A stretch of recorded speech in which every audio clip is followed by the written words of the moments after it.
Welcome to Project Give Back Connects, an extension of Project Give Back in the classrooms, dedicated to inspiring young students to become empathetic, understanding, and community-minded leaders. Project Give Back Connects offers a dose of inspiration and thoughts for discussion.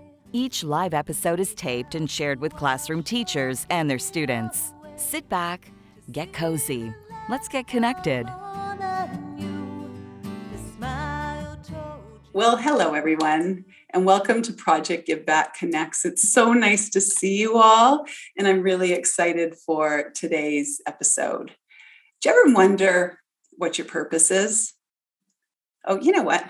I had a whole script for tonight. I'm scratching it because I have to tell you the story, and it's not on my script, and I'm sorry, Melissa, because she does our blog, and now she has to redo it, but I have to tell you the story.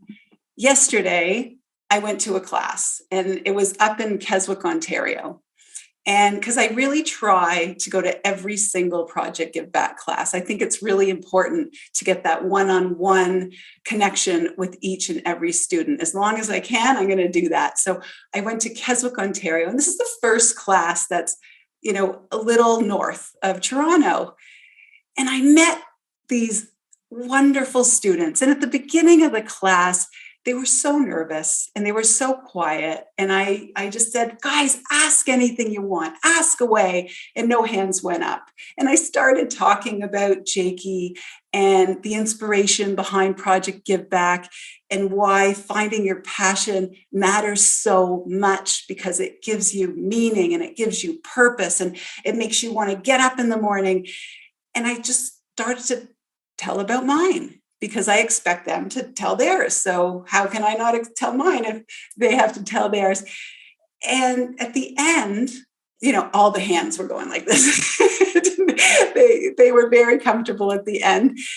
And then I asked them, I said, guys, why do you think I drove this far to see all of you? It was so important to see you. And they raised their hands. And one little boy said, I feel like I made a new friend. Is that okay? I know Jakey's not here, but I feel like he's my friend. And I was like, wow. And then another little student, raised her hand and she said, you make me really want to tell my story now. And I went, wow, that's what this is about. That's what finding your passion is about. So I skipped to the car and I felt like driving so fast, and I didn't, but I called Jeff on the way home, and I called my parents, and I called Melanie, my partner, and I'm like, oh my gosh, guys, what a class. These children are so amazing, and I just love what I do so much. And there you have it. Like, talk about passion and purpose, and I guess potential, because somehow it ignited a spark in them and it inspired them. And that's what tonight is all about. And our first guest tonight knows this so well. Oh my gosh, I'm so excited for you to meet her. She's a host. She's an entrepreneur. She's a thought leader. She's a creator. She consistently reinvents herself over and over again. And she leads with such passion. I remember her, kids, you're not going to remember this, but I remembered her way back when she was a host at Much Music. And she's just gone on to do so many amazing things. She's an author. She's a journalist. She's an award-winning songwriter. I don't know if you can sing her, but we'll find out. She's a speaker. She's even a playwright. So she's also the co-founder of something really special that she's going to talk about tonight. And it's targeting teens and helping them find their passion and their purpose to hopefully find their potential. Here she is. I'm so excited she's here with us. Welcome, Erica Ehm. You, Ellen, really embody everything that I hold so dear, which is you live your life in a way that is, you touch people, but you do it because it lights you up from the inside. And I feel like everything that I've done in my life, I've done it not to please other people, not because other people want me to do it, but because it's something that compels me to. That's why I work so hard. It's why I do all those different things. It's because it makes me feel good. It makes me feel fulfilled and happy and worth it. It makes me feel alive. And I had very unusual parents. They didn't always do the same things as everyone else's parents. When I was about 5 years old, my parents did something kind of crazy. Apparently, they had gone to summer camp when they were kids and they missed it. They missed the magic that they experienced at summer camp. So they bought a children's summer camp. I mean, like they literally went and bought a summer camp in the middle of nowhere. I think we were like kids, right? My sister and I, we were like 4 or 5 years old. And you know that movie, my parents bought a zoo, or hey, we bought a zoo. It was the same thing for us. We bought a summer camp. And my sister and I basically grew up mostly in the summer, but throughout the whole year, we went to the summer camp and we helped our parents run a summer camp. So we already had kind of unusual beginnings. And then my parents did a second kind of crazy thing. When we weren't at camp, we lived in Montreal in a pretty normal neighborhood. And then one day, my dad comes home and he announces, I bought a small horse farm in a small town outside Montreal. And guess what? We're all moving to the country. I was like, what, Dad? I was 11 or 12. I was just about to go into high school and my life blew up. But you see, what happened was my dad had started taking horseback riding lessons when he was around 35 years old. And he loved it so much that he actually moved the whole family to a farm. Why am I telling you this? I grew up with parents who believed that anything was possible, that you should listen to your heart and do what you love and don't let anything stop you from doing it. So I have another story for you. One day I was in Montreal. We hadn't moved yet to the country. And I came home from school. I was so hungry. And I said, Mom, can you order pizza for supper? And my mom said, sure, but you're going to order it. And I was like, no, Mom, you're actually the mom. I'm the kid. I'm 8. So you order supper and I'll go upstairs and do my homework. And my mom said, actually, no, tonight you're ordering pizza. I marched upstairs in a huff and I waited for my mom to order the pizza, which she didn't do. So I went downstairs, I yelled at her again, and she said, if you're not going to order the pizza, we're not having supper. And so fine, I ordered the pizza. Hi, I'd like to order pizza, please. What would you like on it? Extra cheese? Fine, 30 minutes or it's free. And guess what? Like 30 minutes later, I was munching that pizza, wolfing it down. I was starving. And my mom said, so what did we learn? And I was like, pizza's really good when you're hungry. And she said, no, actually, you need to know how to ask for what you want in life. You need to ask for what you want.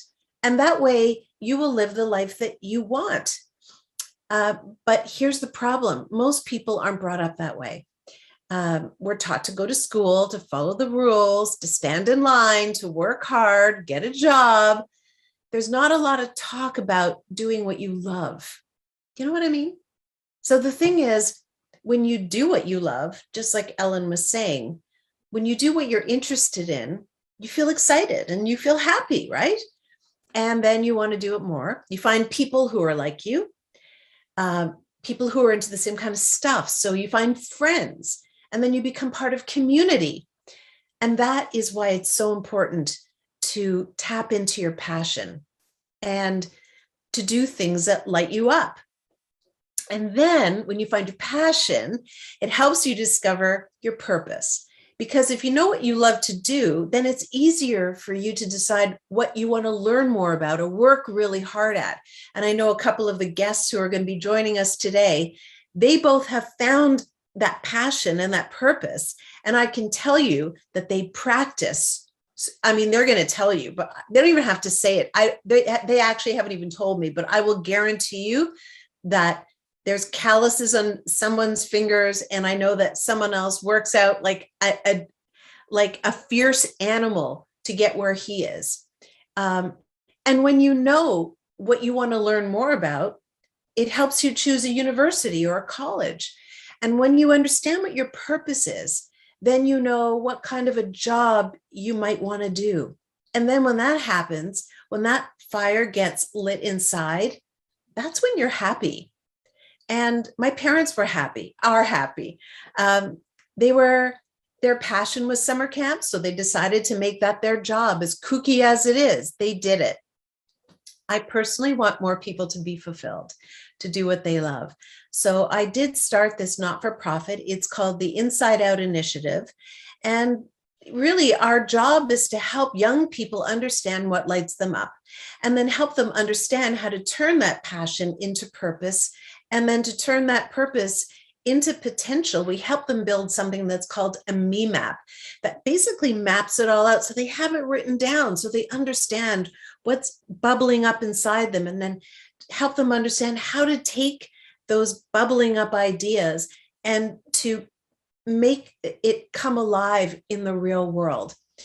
Basically, we want to me power the youth of today. So not empower, you know, always say like, we got to empower the youth of today, but that's from the outside. That's us sort of putting ideas onto kids and sort of pushing them into doing the things that they may want to do, or maybe not even want to do, maybe stuff that you want them to do.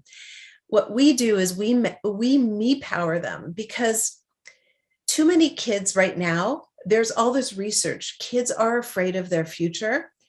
And then at the same time, there's research that shows that so many adults don't like the jobs that they're doing today. And they're only doing them because they were told that they were supposed to do them and go into a certain program at school or do the job that their parents had. And they're not happy. They're not doing what lights them up inside.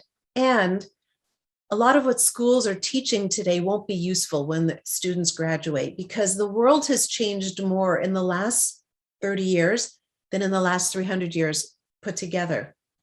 But the problem is that our education system and what we're teaching students hasn't kept up with it. So wouldn't it be awesome to do more of what Ellen's already doing with the young kids, is to help teens find what they love to do and then encourage them to think differently, to be creative, to get what they want, to solve problems, to figure out how to get there, to be critical thinkers, which is a huge problem in the world right now. And ultimately, to make kids feel empowered to make choices that matter to them, not what the adults want them to do and say, but what they want to do and say. And I can guarantee you that when you feel that anything is possible and that your voice matters, then things like mental illness and depression and anxiety start to fade away. And that's a huge issue these days. So the Inside Out Initiative is going to work with kids to help them start living from the inside out.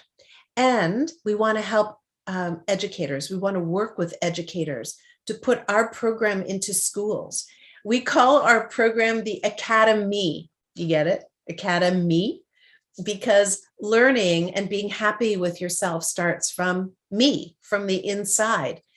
And I also can't wait for the day where schools stop focusing on things like marks and instead make the shift to focusing on impact, because marks are often connected with memorization or getting the right answer. But in the world and in business and in life, there are not right answers. There's answers to solve a problem. Marks are also connected to stress and anxiety, unnecessary. You do a test, you're so anxious, you worry about the marks because the marks will help you get into school. But what really matters is impact. And impact is what we do with the knowledge and ideas that we've absorbed because we've gone to school and learned. And we've learned through our passion and our purpose. And we're also going to work with parents. This is a really important piece because, believe it or not, parents have a profound effect on our kids' future, on their kids' future. So we want to work with parents to help them shift their thinking about what success looks like for kids. And also to, as much as we are trying to help our kids and push them into the right university, etc., not enough of us really listen to our kids. And even if they have these crazy ideas, if those crazy ideas stick, like, for example, Mom, I want to be a baseball player when I grow up. What parent goes, that's great. You'll probably make it, son. Most parents will push their kid to not do that. Some parents, like Jen, said, you know what, you could do it. You can do anything. But she listened to her son, because it's her son who has to get up every day and do the hard work to make it in the world of baseball. We have big plans. The Inside Out initiative is really quite new, and we're just getting started. So I'm here to tell you about it, to tell you that we would love to have more people participate and help us out, to help us get into schools, to help us reach more parents. You can visit ioi.live, or you can email us at hello@ioi.live. And I know that this is going to be a really powerful organization soon. And you heard it here first, because it's really brand new. And Ellen, thank you so much for giving me this time to share my thoughts and to give me the platform to talk to so many people. Wow. Thank you. Amazing, Erica. Thank you very much. So she segued to a perfect introduction, because Erica mentioned about those children, and we see it all the time. I'm going to be a baseball player. I'm going to be an NHL player. I'm going to be a tennis player. And we see it all the time. And it's like, wow, that's amazing. But our next guest actually did it. He actually did it. Liam Hicks, the amazing Liam Hicks. We met in grade 4 when he did Project Give Back. He's grown up a little bit, and he followed his dream, and he is now on the Texas Rangers as a baseball player. He was drafted. Liam, welcome to Project Give Back Connects. It's so nice to have you. Thank you for having me. I have a few questions for you, Liam, because we're so proud of you that you made it. You've made it. You worked so hard. And Jen, his mom, is here, and Jen was so supportive, and that's just amazing, Jen. But when did you realize that you just wanted to go for it? And tell us about the steps that you had to take to get there. So I grew up always playing hockey and baseball. So I'd play hockey in the winter and baseball in the summer. And it was probably at the start of high school, so like grade 9, I started to realize that I wanted to spend more time playing baseball. Once the summer ended, I would be looking forward to playing indoors, and I was getting tired of hockey. I would look forward more to practicing inside doing baseball stuff than actually going to the rink and playing hockey. So at that point, I kind of realized that a lot of the travel teams for baseball were starting to become year round. And I realized that if I really wanted to do this, I'd have to do it year round. I would have to give up hockey. So I think it was in probably grade 10 was when I finally decided I'm going to kind of go all out with baseball. I knew almost all my friends were hockey players, but then I had always been playing baseball. So I kind of found it more unique to kind of do what other people, not do what everyone else was doing. I kind of wanted to do my own thing. So it was probably around grade 10, I started kind of going year-round baseball training, at least probably 3-4 times a week, going to hit, going to get extra work in. And that's kind of when I realized I wanted to take it seriously. And what are some of the sacrifices that you felt like you're in grade 10 and you're taking baseball very seriously. I'm sure there's so much you had to give up to do this. Like, how many times did you throw it and catch that ball, right? And work out and get stronger? What kind of sacrifices did you make? Like, what were some of the things that you feel you lost out on? And how did you get over that? So one of the biggest sacrifices I'd say would be the summer. We grew up, we have a cottage, so we would go there all summer when I was younger, play hockey in the winter, and then go to the cottage for the whole summer. So as I started to play more and more, I realized like I wouldn't be able to go to the cottage as much. So in high school, towards the end, I was barely getting to go. I'd go maybe for a couple of days, but that was kind of the biggest sacrifice because we'd play every weekend. We'd always be on tournaments during the summer. We'd go probably to 3 tournaments a year in the States throughout the summer for weeks on end. And then another sacrifice would be weekends. I mean, in high school, you're not really going to do much during the week as far as hanging out with friends because you have so much homework and stuff like that. And then at this point on the weekends, we'd either have practices super early Saturday and Sunday, or once the season came around, we'd have games. And there's not a ton of baseball teams around, so you'd have games and they'd be pretty far away. It wasn't like it was a 10-minute drive and you'd be home by 9 and get to go hang out with your friends after. It was like they were an hour, a few hours away, and it'd be kind of an all-day thing because they'd want to play as much as possible because obviously the season's not going to be super long. So I'd say there were a ton of times where I'd have to give up hanging out with friends, seeing family during the summer, just to be able to kind of follow the dream and play as much baseball as possible. So I have a question for you. Okay. First day, you're a professional player. You've already been drafted. You're walking out on that field for the first time. The lights are up. Here is Liam Hicks. How did that feel? Like, explain that. That must have been unbelievable. Yeah, I mean, it's still not really soaking in because this is what I've been dreaming of like my whole life. So it's still kind of hard to believe that it's actually real.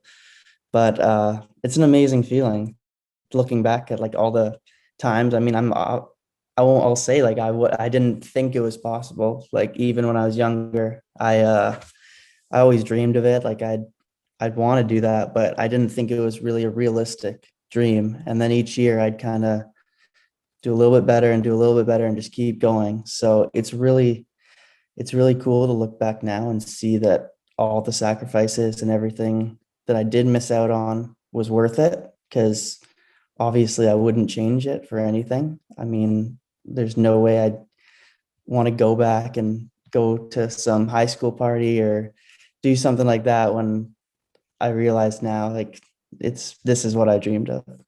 That's so amazing, Liam. One more question. What advice would you give to those young people who have that same dream you have? Like, what would you say to them? Well, the one thing that I always thought about was to do everything I could that would be possible, and so that when I do stop playing, I would have no regrets. I always thought I wanted to play as long as I could, because I know one day when I'm older, can't play, maybe I have an office job or something like that, that I'd regret it and be like, why didn't I just give it a little? Why didn't I go work out that one time? Why didn't I hit a little bit more? Why didn't I do this? Why didn't I do that? But I wanted to make sure that when I finished playing, I knew it was because I wasn't good enough and not because I didn't put in enough effort. And I don't think I was ever gifted with like the talent for the talent. I think a lot of it was hard work. So for younger kids that are kind of setting a goal, maybe sports, anything else really, I think the main thing for me that helped me a lot was to remember that you don't want to have any regrets when you're older. There's going to be a time where you can't do what you want to do now and what you're doing now. So don't take it for granted. Kind of do as much as you can. Oh, that's such good advice. Wow. Amazing. No regrets. Love that. Yeah. Thank you, Liam. Thank you for being here and sharing your wisdom with us. And congratulations. We're so excited to root for you once the new season starts. Yay. Thanks so much for having me. I'm really, really excited too. Thank you. So our next guest, I met her. She's 18 years old, but I met her first when we got a call. And she said, "Hi, Ellen, my name's Sage. Can I sing at your Sunday Jam? I run a Sunday Jam every Sunday for this beautiful community." Like, absolutely, you can sing. And I could just kind of tell from her voice that I think she's going to be a really good singer.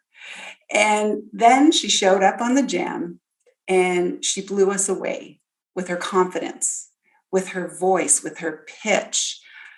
And then I went and kind of Googled her a little bit to check her out.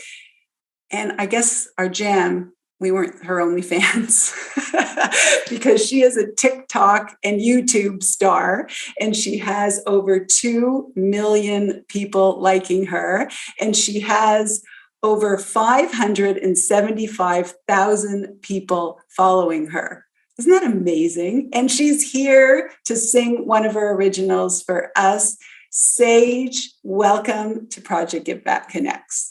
Hi, guys. Thank you so much for having me. And thank you, Ellen, for that amazing introduction. It's truly an honor to be here with everybody today. Just a little bit about me. For the past couple of months, I've been studying media and technoculture at Western University in London, Ontario. And my time here has been nothing but amazing. And I've also been singing since before I could speak, as cheesy as it sounds, and continue my passion through my teenage years. And as I said earlier, I'm studying media, which doesn't have much to do with music and the songwriting industry. And with that being said, it's been quite difficult for me to balance my education and my singing career as I enter this new chapter of my life. But with motivation from my friends and my supporters, I realized that although I feel like I'm struggling in this moment, I know that I will eventually get through it and create the content that I love to create. And during COVID, I was actually fortunate enough to connect with producers and creators from LA who guided me and helped me reach my goals I would have never thought I could reach, all from my bedroom. The countless Zoom sessions allowed me to learn and write with amazing individuals in the industry. And I created a certain song that is something I usually don't write about, but knew was something I wanted to share with the world. I wanted to create a motivational song that people could listen to put them in whatever mindset they need to be in. There's always that uncertainty of crossing that finish line, whatever that may be for you, which is why this song emphasizes the fact that you may reach your goal, but there can also be some barriers in your way, and that's okay too. So here is Finish Line. I hope you guys enjoy.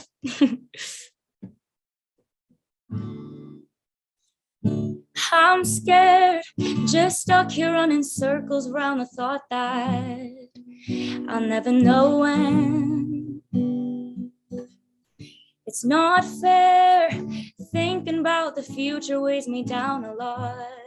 Never gonna end. All those times I can't remember, past mistakes, they made me stronger. I won't quit, just waiting for the day I could say that I did it. Look how far I've made it from the beginning. As long as I'm okay, I know that I'm winning. Gonna cross the finish line. And I know my dreams could always change as I get older. What more can I say? 'Cause when you're 17, everything just feels so pressured. I'll take it day by day. All those times I can't remember, past mistakes, they made me stronger. Oh, I won't quit, just waiting for the day I could say that I did it. Look how far I've made it from the beginning. As long as I'm okay, I know that I'm winning. Gonna cross the finish line. I know, gonna cross the finish line.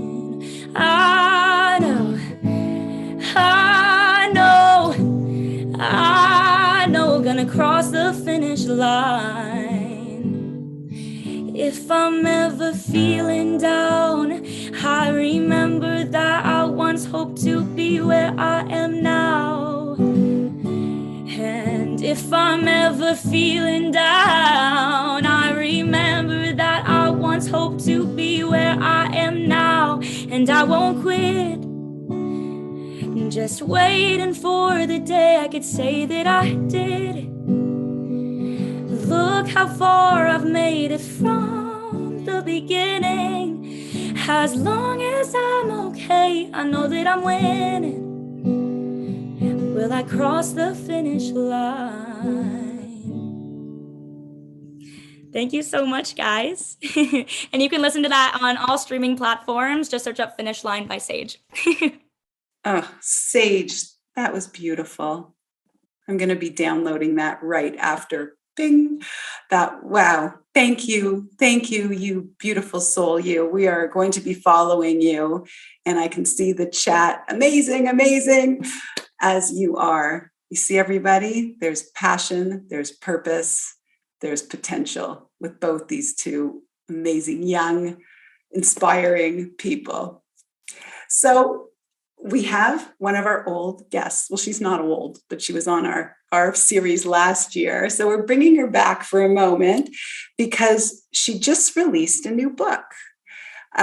Sharon Arbess, she was here before, and she spoke about her book about resiliency and program Brave the Waves, and her book, Me and My So-Called Friends. And she just came out with another book directed at teens, and it's called The Get Up Book. How awesome is that? How to get up. Erica, Sharon, I think you have to meet each other. So she's here to tell us all about this book that was written together with David Newton and produced by Lisa Borden. Welcome back, Sharon. Thank you. I'm so excited to be back on Project Give Back Connects. This is such a treat. So yes, my book, The Get Up Book, was published in September, 2 months ago. I can't believe it. It's such a great feeling to hold it in my hands and to give it to people and to get their feedback and how they feel about it. It's just wonderful. So what is Get Up and what is it about? So it feels like a warm hug and it helps you get up and thrive. It's for anyone aged 11 and up. And it's divided into 4 different parts. The first part is written by me, and they're short, Instagrammable, funny stories, maybe not so funny, that are non-preachy and totally relatable. Then David Newton wrote some exercises to follow the stories. Some are meditative, some are more vigorous, but in the end, those exercises help you take care of your physical self and your mental health. And then we have our mentors, and Ellen, you're one of them, and we're very grateful for that. We've asked over 60 people with bucket loads of life experience to answer the question, what would you say to your teenage self? That is a loaded question. And what they've shared is nothing but remarkable. Finally, there's a place for you to write your thoughts, because after all of that, there's, I'm sure, lots of things going on in the reader's head. So I hope that you guys read it. It's a easy, fun, meaningful read that keeps giving back each time you pick it up, because, as you grow older, the messages change and how you read the stories or the perspective changes. It's amazing. So I'm really, really proud of this project. Thank you so much, Sharon. Thank you. And it is time for, we missed you last week, Lindsay. It's time for Kindness Corner with Lindsay. Lindsay, what do you have for us this week? Hi. One to Give is working with some amazing teachers right now. And what these teachers are doing is they make rooms in their schools that are shopping rooms for families who are in need of some winter clothing. And it's set up in a way like a little store where parents can go before school or after school in a quiet, private way with dignity. to go through and get, any extras they need, whether it's boots or whether it's warm gloves, snow pants. These are often families who are new to Canada and who are missing these essentials. Sometimes if a kid does come to school and they look cold or they don't have what they need, a teacher will also take them privately to this room. If you have any gently used winter gear, get in touch on Instagram. We'd love to pick it up, or you can drop it off. Sometimes in the media, you don't hear about the teachers who spend their lunch hours dressing kids and driving extra boots to houses at nighttime and setting up these coat room stores. But it is so needed, and every little bit helps. And as always, kindness is contagious. Oh, what a great initiative. That's so important. Wow. Thank you, Lindsay. Thank you. Everyone, that wraps up today's show. Thank you so much for coming out, to our special guests, to all of you.